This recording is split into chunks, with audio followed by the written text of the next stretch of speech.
Seas tú hablando, Señor, a nuestros corazones, ya que yo no tengo nada, Señor, sabio o inteligente, Señor, que decirle a ellos, mas sabemos que tú sí tienes algo que decirnos a nosotros. En el nombre de Cristo Jesús. Amén. ¿Ok? Bien. Quiero comenzar con una historia o un poema que se inventó o que se escribió hace 400 años, donde decía que el poema dice algo así. Por un clavo se perdió la herradura, por una herradura se perdió un caballo, por un caballo se perdió un jinete, por un jinete se perdió la guerra y por una guerra se perdió el reino. Y todo eso fue por un clavo. Solo por un clavo en ese poema nos recita que se perdió un reino. Qué imposible, ¿va? Pero eso trata de explicar la teoría del caos.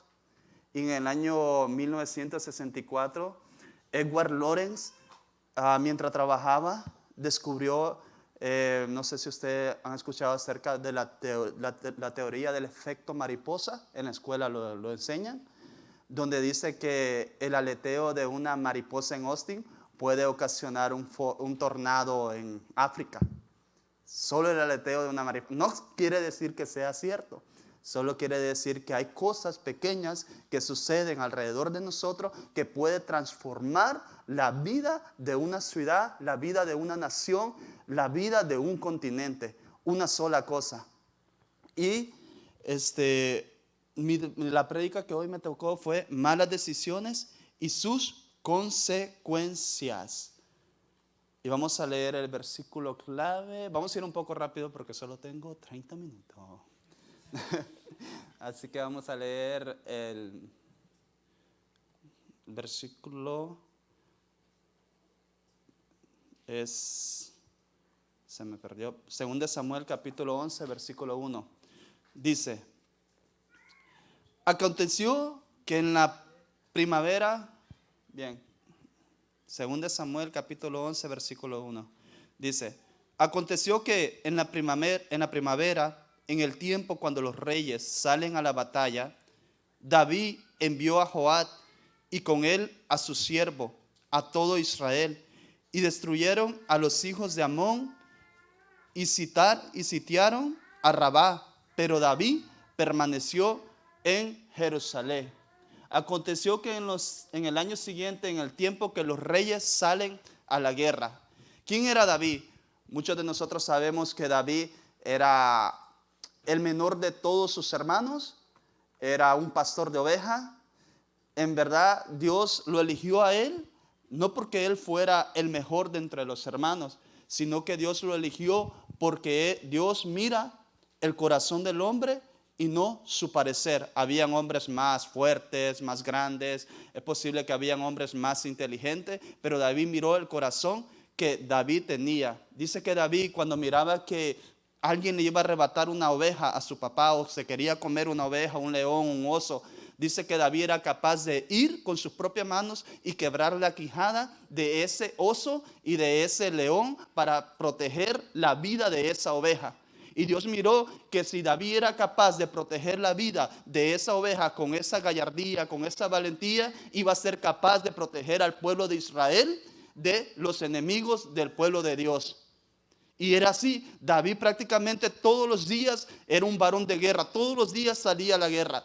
Es más, David desayunaba filisteos y cenaba moabitas, todos los días peleando. Y como postre se comía a los gigantes. Así se los pongo, así era David para pelear. Pero aconteció que después de tantos años, ya David dijo, bueno, no es necesario pelear, voy a quedarme en mi casa. ¿Qué de malo que el rey, después de tantas batallas, después de tantas peleas, se quede en su casa? ¿Qué de malo tiene? ¿Qué de malo? Tal vez David pensó, ¿qué de malo tiene que yo no vaya a la guerra? De todos modos, siempre ganaremos. Y fue así. La historia cuenta que David se quedó en casa, pero el pueblo de Israel estaba ganando la batalla, liderado por un hombre de los valientes de David llamado Joab. Pero muchas veces no es que el problema sea quedarnos en nuestra casa. Dios como sea, siempre, siempre su reino va a ir, como decía la canción, de gloria en gloria en gloria. Sea que yo esté aquí, sea que Manuel esté aquí, sea que cualquiera de ustedes esté aquí. ¿Cuál es el propósito de que Dios le había dicho al rey David que fuera a la batalla? Es librarnos de la tentación. Vamos a mirar a un David que solo cometió eso. Solo una vez no fue a la batalla. Una vez no fue a la guerra. Y no te hablaré desde una silla de superioridad espiritual. Te hablaré desde la experiencia que deja el tomar malas decisiones. Si hoy estoy aquí o si otro ministro se para y predica sobre un tema como este, no es para privarte de los placeres que trae este mundo. Es para librarte de las consecuencias que produce dichos placeres. Porque hay caminos que a los jóvenes nos parecen estupendos, brillantes y hermosos. Y que cuando se nos priva de ello, se nos está pensando que se nos están privando de los mejores años de nuestra vida. ¿Por qué? Si yo soy joven, déjame divertirme, déjame salir. Y eso es lo que solemos decir. Tú ya tuviste tu infancia, tú ya tuviste tu juventud, ¿y por qué no me dejas disfrutar lo que yo estoy queriendo hacer? Y no, nosotros no queremos privarte de los mejores años de tu vida. Los ministros, tus padres no quieren privarte de los mejores años de tu vida. Quieren prepararte para que tengas los mejores años de tu vida. Unos años donde no van a tener remordimiento, donde no van a tener sentimiento de soledad, donde no van a pasar por depresión, porque va a haber alguien atrás de ustedes cuidándolos y protegiéndolos constantemente, y ese es Jehová de los ejércitos. Pero solo eso sucede cuando nosotros escuchamos los consejos que nuestros padres o que los pastores y líderes nos dan en este lugar.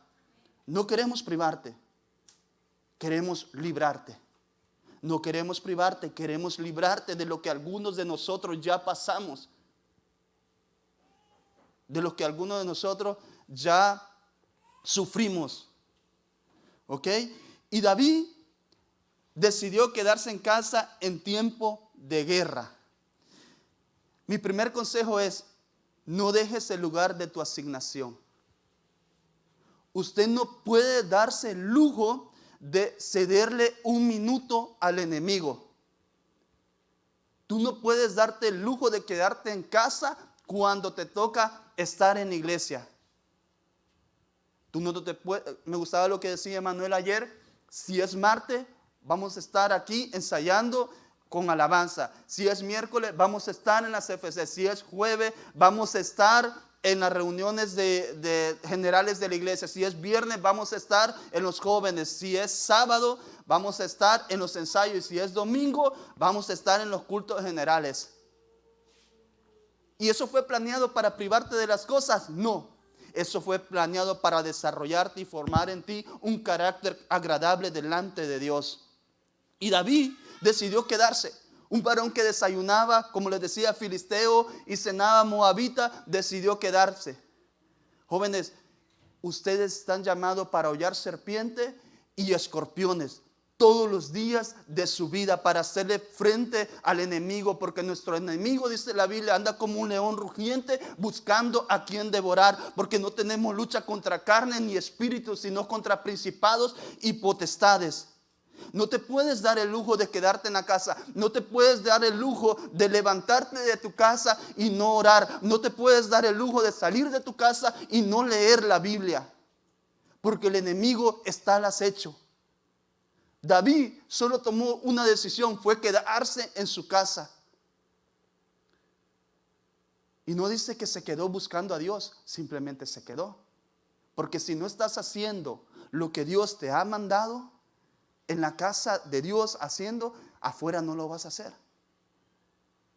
Si no estás congregándote todos los días, que es la voluntad de Dios que ha dado esta visión a esta congregación, allá afuera no estás buscando la presencia de Dios. Mientras estudiaba, leí y lo publiqué en WhatsApp una frase que decía: ¿qué tiene de malo? El problema es que no tienen nada de malo, sino que no tienen nada de bueno. No tienen nada de bueno quedarte en casa. Y la segunda mala decisión que David tomó, dice: contemplar y planear el pecado. Dice que David es que si no estás haciendo la voluntad de Dios, definitivamente no vas a estar haciendo nada. Dice que David dijo, bueno, no tengo nada que hacer, porque no elegí hacerlo, entonces voy a ir y me voy a subir a la azotea. Y dice que ahí miró una mujer hermosa bañándose, muy hermosa, muy atractiva. Y algo que hace como 2 meses y medio creo que comencé a preparar el mensaje, dice, una frase que Dios me daba era, si estás haciendo la voluntad de Dios, no tendrás tiempo de subir a la azotea a ver mujeres. No tendrás tiempo de hacer lo que no le agrada a Dios.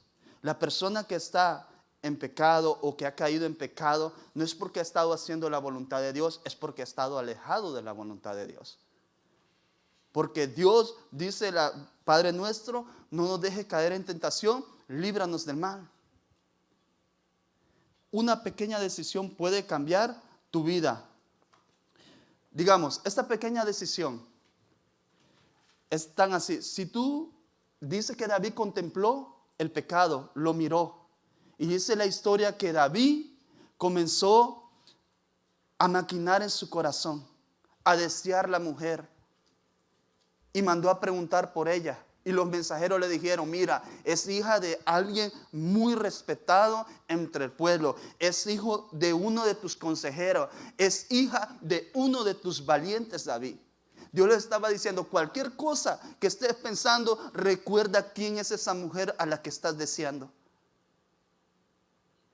Dios le estaba dando la salida, más David dijo, no, yo la quiero.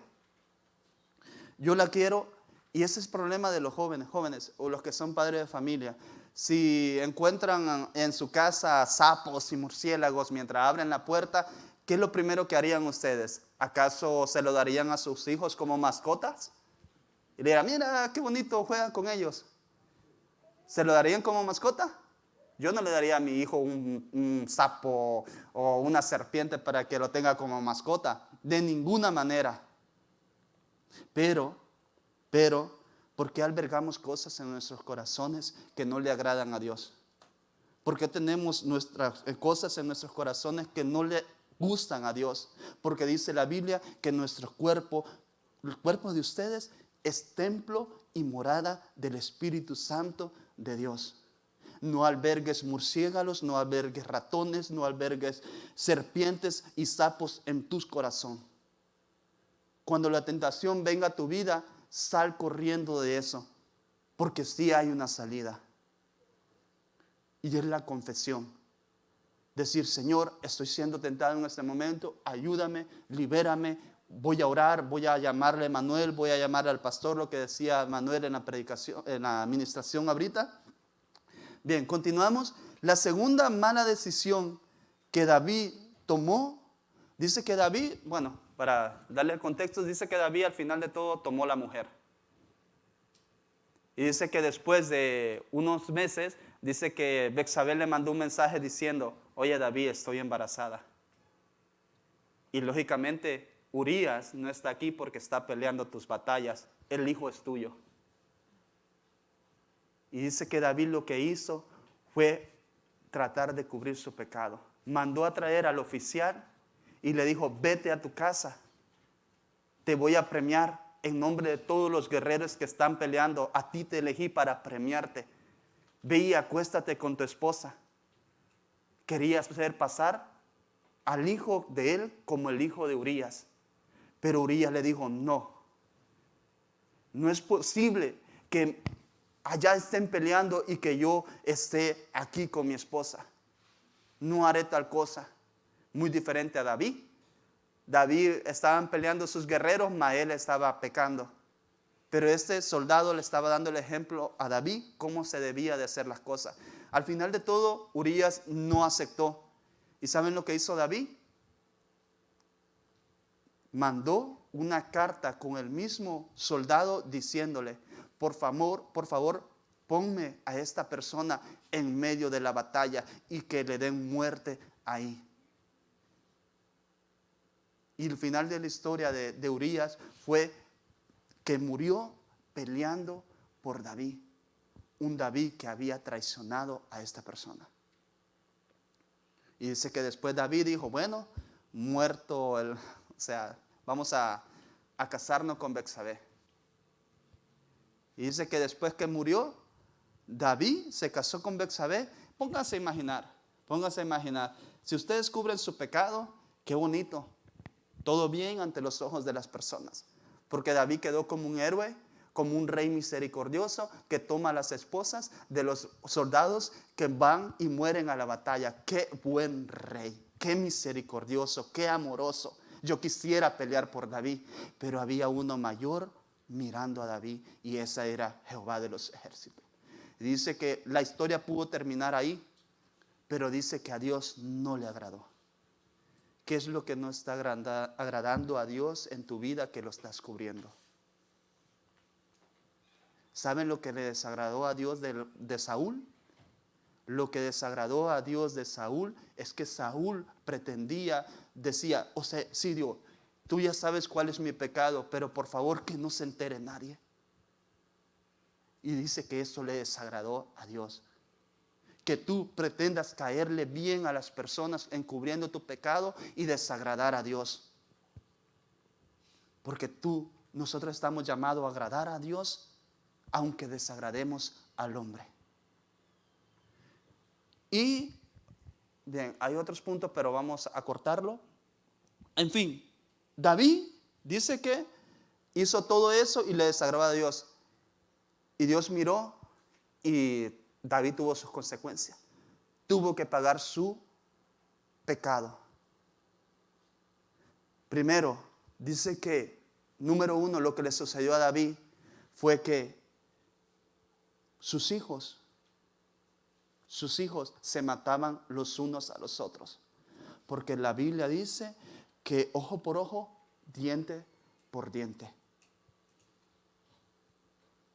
Cuando Dios mandó al profeta Natán, David dijo, 4 veces debe de pagar la persona que tal cosa hizo. Y 4 de sus hijos murieron.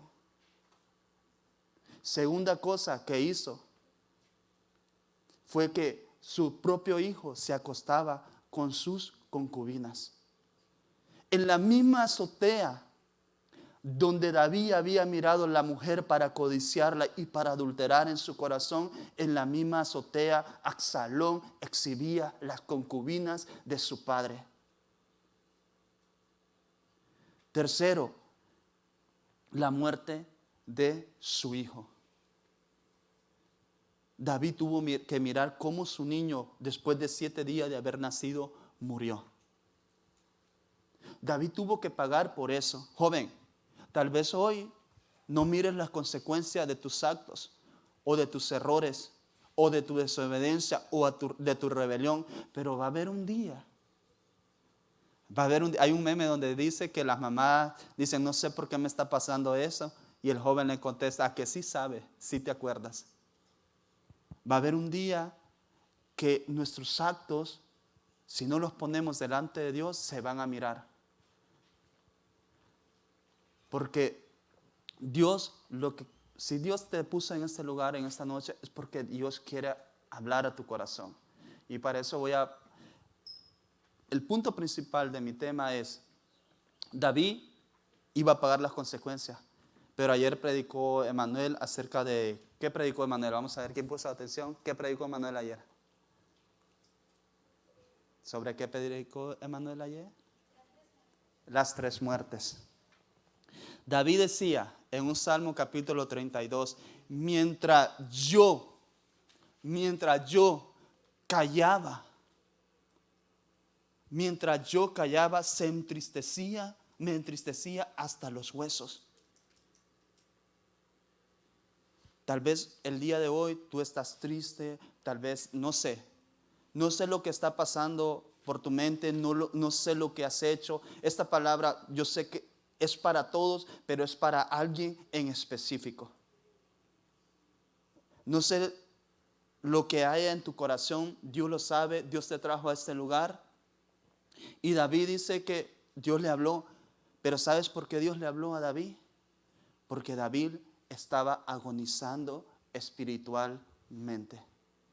Se estaba muriendo poco a poco. Nadie lo notaba, nadie lo sabía. Pero David se estaba muriendo poco a poco. ¿Saben por qué? Y para eso se lo voy a dar en un ejemplo. A ver, como ayer, Emanuel, me pasó. Entonces, ahora yo lo voy a pasar con ejemplo. Bro, ¿tienes las cosas? Pasa. A ver. Sí, tú. Emanuel, bebe esto. Ay, ¿cómo sé que está bueno? Bébelo. Ok. Ese era David. Ese era David antes de cometer ese pecado. Era un hombre limpio delante de Dios. Era un hombre sin mancha delante de Dios, que le componían los salmos a Dios y Dios se agradaba de él.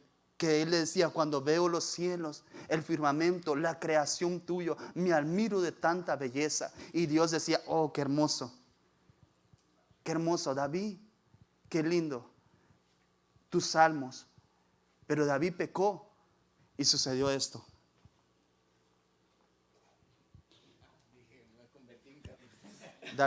David pecó y sucedió esto. Esto es algo desagradable. Se mira desagradable. Pero,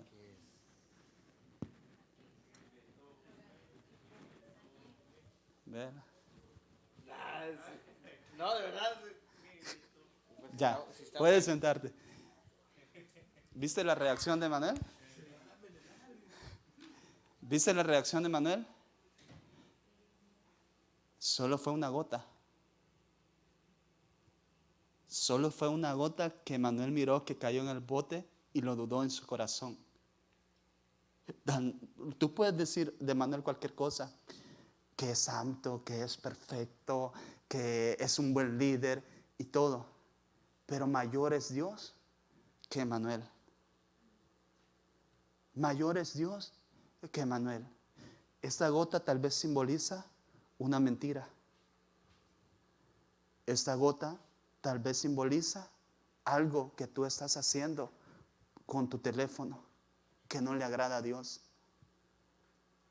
Esa gota simboliza tal vez una amistad que no le está agradando a Dios. Esa gota tal vez simboliza una relación que no le está agradando a Dios. No sé lo que simboliza, pero simboliza algo para tu vida. Y Dios miró que David se había convertido en esto. Para eso voy a pedir que Emanuel pase con la guitarra. Oh, ¿ya te ibas? Bien. Eso simboliza esa gota. Mirar la actitud de Emanuel. Si yo le aseguro, si yo elijo otra persona para que venga a tomar esa agua, es 95% pura. Es agua. Solo es un 5% de gota. O póngalo usted un 98%, solo es un 2% de agua y ninguno de ustedes pasaría a beberla. ¿Cómo pues creerán? ¿Cómo puedes creer que Dios puede ser burlado? ¿Cómo puedes creer, joven, que Dios puede ser burlado? La Biblia dice que lo que el hombre cosecha, eso también segará. La Biblia dice: arrepentíos y convertíos, porque el reino de los cielos está cerca de vosotros.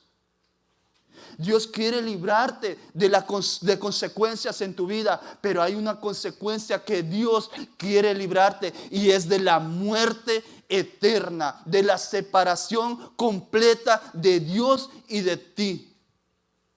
Porque ese pecado no está dando lugar a lo que Dios quiere hacer en tu vida. Ese pecado, esa mentira, esas cosas que tienes en tu corazón no están dando lugar. Y son cosas pequeñas como rencores. Son cosas pequeñitas como rencores. Que tú piensas que todo va bien, que todo marcha bien. ¿Sabes cuál va a ser el versículo más triste para la mayoría de personas que se congregaban? Para el 50% de las personas que se congregaban. ¿Saben cuál va a ser el versículo más triste cuando estemos delante de Dios? Va a ser que cuando Dios cuando ellos digan, Padre mío, en tu nombre echamos fuera demonios, en tu nombre sanamos a enfermos, en tu nombre traíamos jóvenes. ¿Y saben cuál va a ser lo más triste? Que Dios les va a decir, alejados de mí, hacedores de maldad, porque yo nunca los conocí. Tal vez estás brillando delante de los hombres, pero te estás apagando delante de Dios. Te estás apagando delante de Dios. Joven, ponte de pie. Pongámonos de pie. Vamos terminando.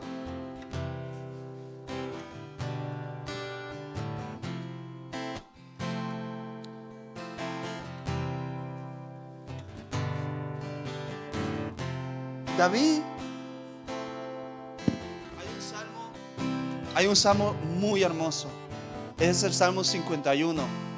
Léelo.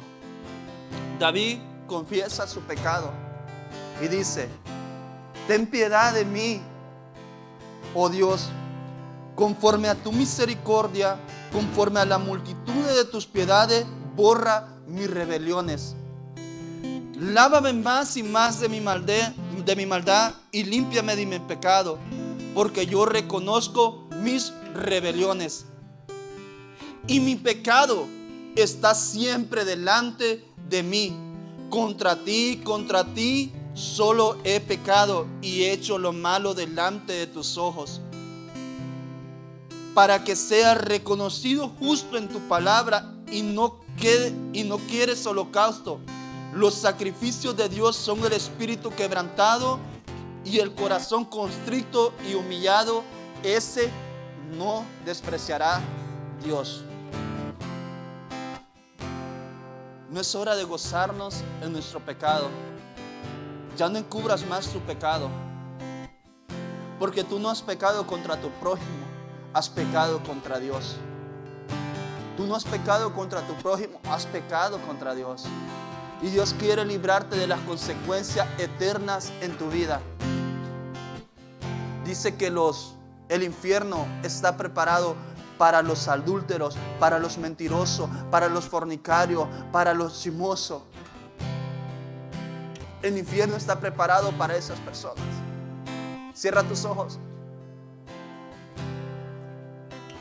El infierno está preparado para ti. El infierno no está preparado para ti. Dios te quiere librar de eso. Dios te quiere librar de esa consecuencia. Dios está hablando a tu vida. Y es hora que quebrantes tu corazón y digas, Señor, yo merezco la muerte. Yo merezco morir. Yo merezco morir. Eso es lo que mi pecado y la condena de mi pecado es la muerte.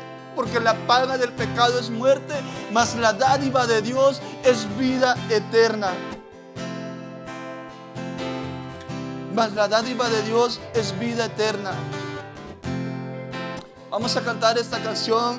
Si quieres pasar enfrente, mire, joven, es mejor reconocer el pecado delante de los hombres y un día ser salvo, que encubrirlo delante de los hombres y un día que su alma se pierda. Es mejor reconocer tu pecado delante ahorita. Tal vez van a haber jóvenes que van a decir, wow, él pecó, él hizo lo malo, pero mala noticia para ellos. Ellos también están siendo juzgados, porque con el mismo dedo que ellos juzgan, con el mismo dedo se les será señalado. Así que si tú quieres pasar enfrente y decir, Señor, ayúdame, reconozco que he pecado delante de ti y te pido que me limpies. David no encubrió su pecado después de que Dios habló a su vida. ¿Vas a encubrir tu pecado después de que Dios haya hablado en esta noche? Así que si tú quieres pasar adelante a cantar esta canción. Mil veces te fallé, mas sufrí.